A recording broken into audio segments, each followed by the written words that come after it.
Matapos ang matagumpay na pagpapanatili ng malinis na kartada sa 26 na panalo sa kanyang unanimous decision win kontra Mexican fighter Francisco Pedrosa Portillo. Kamakailan sa US, ano na kaya ang susunod na hakbang para sa 26-year-old Ifugao native boxer na si Wonderboy Carl James Martin? Yan ang ating alamin sa report ni teammate Paulo Salamatin. World Championship Fight. Ito mismo ang sinabi ni MP Promotions President Sean Gibbons sa isang video na kanilang ipinost sa social media matapos ang matagumpay na kampanya ni Wonderboy Carl James Martin via unanimous decision kontra Francisco Pedrosa Portillo ng Mexico sa Las Vegas, Nevada. Base sa pinaka-latest na tala, pumapangalawa si Martin sa World Boxing Organization o WBO Super Bantamweight Rankings habang nasa ika-8 spot naman siya sa International Boxing Federation o IBF Rankings.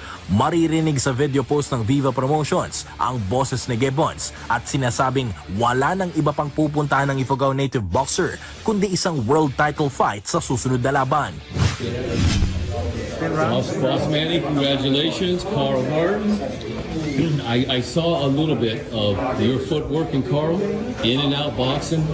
Carl's going to be in LA, so I'll be happy to take some pointers. His next fight, World Championship. Yeah. Thank you, MP Promotions. Manny Pacquiao. Isa rin si former 8th Division World Champion at boxing legend Manny Pacquiao sa mga personal na nanood sa laban ni Martin. Ibinahagi ni Martin kung gaano kalaking bagay para sa kanya ang mga papuring nakuha niya mula kay Pacman. Ito ng coaching advice at congratulations sa akin. And happy naman po. Ito isang malaking mahalaga sa akin, no? Kasi siyempre dabaunin ko to sa karera ng pagboboxing ko po. Siyempre para sa akin yon, kailangan kong dalhin sa lahat ng laban ko. Balak na munang mag-recover ng kampo ni Martin ng mga ilang linggo bago tuluyang magbalik training sa Wildcard Gym bilang paghahanda sa kanyang next big fight. Paulo Salamatin para sa Atletang Pilipino, para sa Bagong Pilipinas.